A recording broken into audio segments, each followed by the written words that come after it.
I promise to do my best, to do my duty, to guide my country, to help other people, and to obey the law of the pack.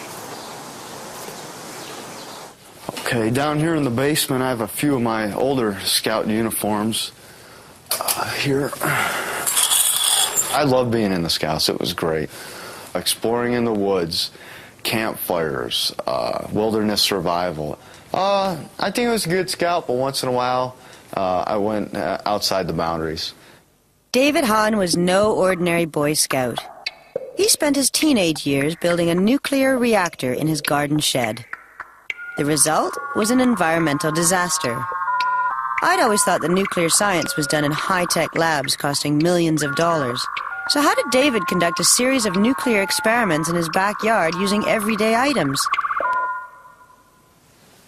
In a series of demonstrations, this program will show you how he did it. But whatever you do, don't try this at home.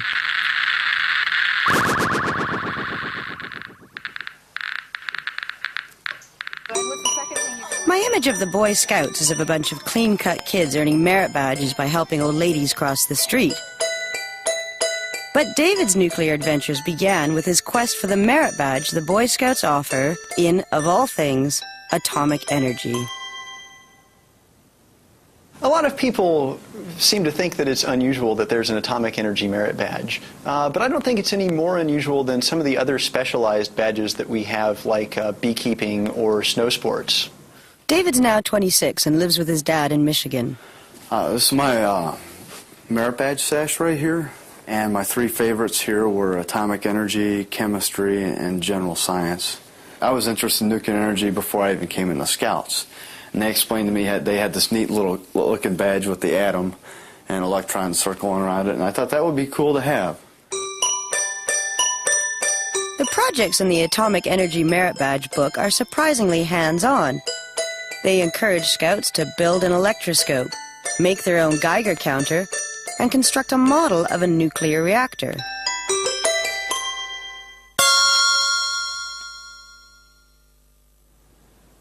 You can make a model of a nuclear reactor using these materials which you have at home.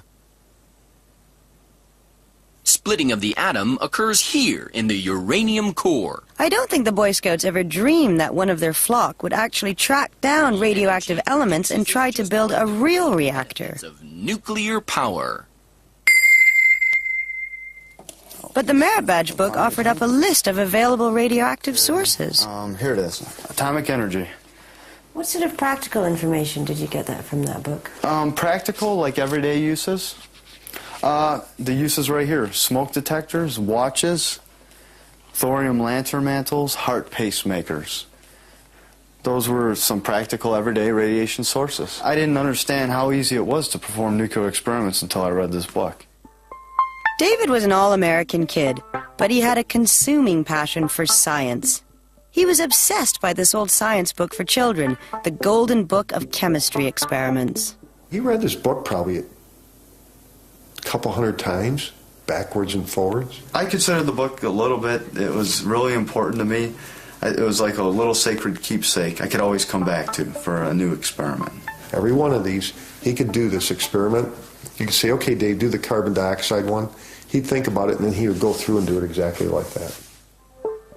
This image of Marie and Pierre Curie discovering radium completely captured his young imagination. I thought it was pretty mysterious and luminous and magical, and I did whatever I could to try to get my hands on.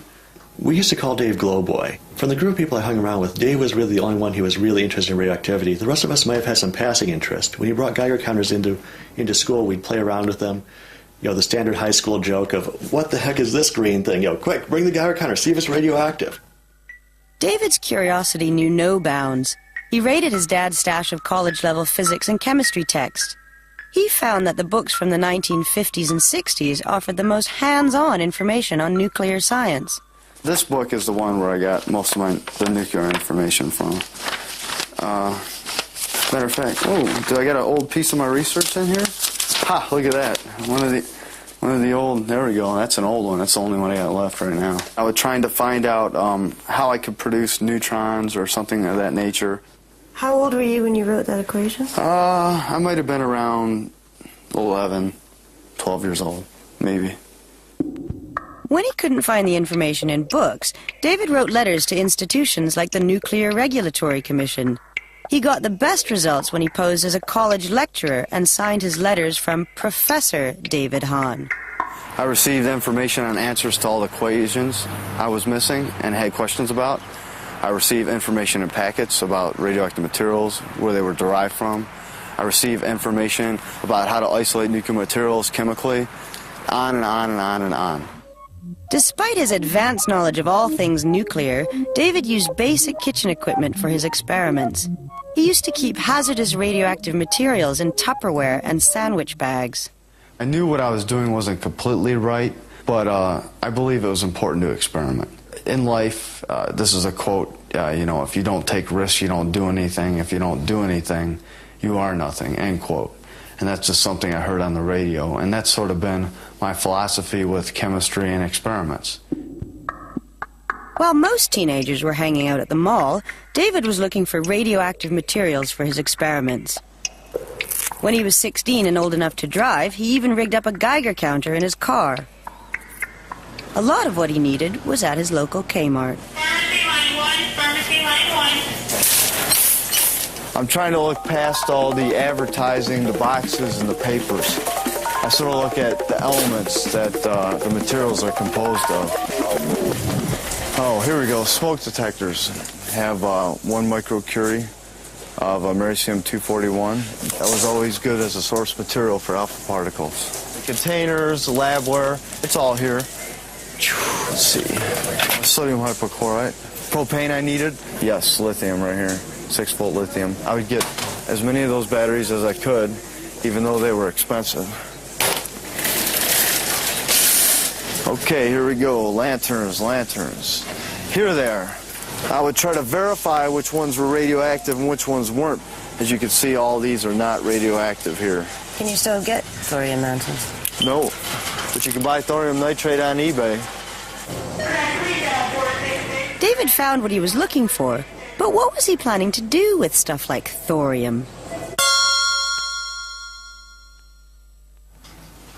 Thorium is a radioactive element which is used in old gas lanterns to make them glow more brightly. To extract thorium for your own experiments, get as many lantern mantles as you can find. Blowtorch them into a powder, mix the powder with some lithium from a battery, then wrap it all up in foil. Now heat your chemicals in a tin can filled with cooking oil. This will give you pure radioactive thorium. If you have enough of it, you can fuel a nuclear reactor. In a reactor, thorium can change into uranium or plutonium, which is used in nuclear bombs. David also spent hours at home extracting the radioactive material from other household items like smoke detectors.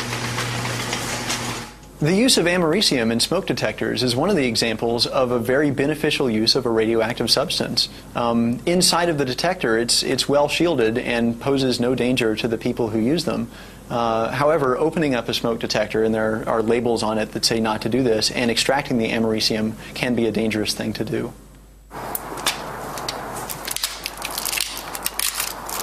Are you supposed to take that out?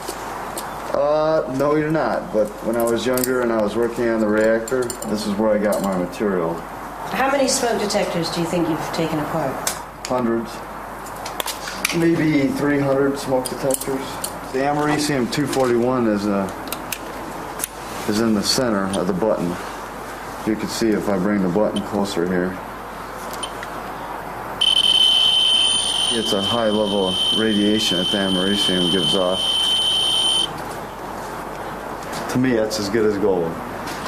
This is some americium that David Hahn removed from a smoke detector. I wouldn't have a safety concern over a single source like this. If I had those from hundreds of smoke detectors? Yes, that'd be a level of concern to me in terms of how those sources are being used or handled. A neutron gun makes elements radioactive, so you'll want to build your own. You will need a lead block, some aluminum foil, and the radioactive americium from hundreds of smoke detectors. The americium will give off a stream of radioactive alpha rays. When alpha rays hit the aluminum in the foil, they produce subatomic particles called neutrons.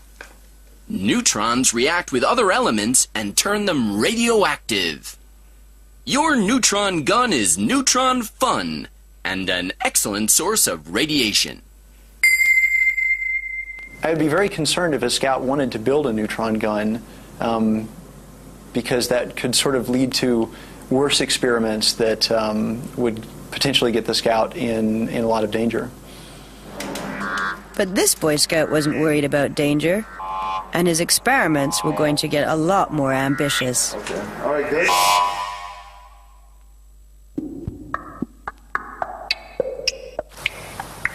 To track down radioactive materials for his nuclear reactor, David scoured all kinds of locations. Among the rocks on the shores of the Great Lakes, he hoped to stumble across naturally occurring radioactive elements like uranium and radium. He was usually disappointed. Michigan was not that radioactive. But he did build up a collection of rocks from other sources. I have some radioactive rocks here. I've got a pitch blende, uranite, and I have a piece here. I'm not at liberty to say where it comes from, but this is a piece of radium ore. And same kind of ore that Marie Curie isolated radium from. Is that a dangerous level of radiation? Oh, yeah. But not, well, yeah, it's quite dangerous, but these are like my antiques. Are you sure it's not illegal to have those rocks?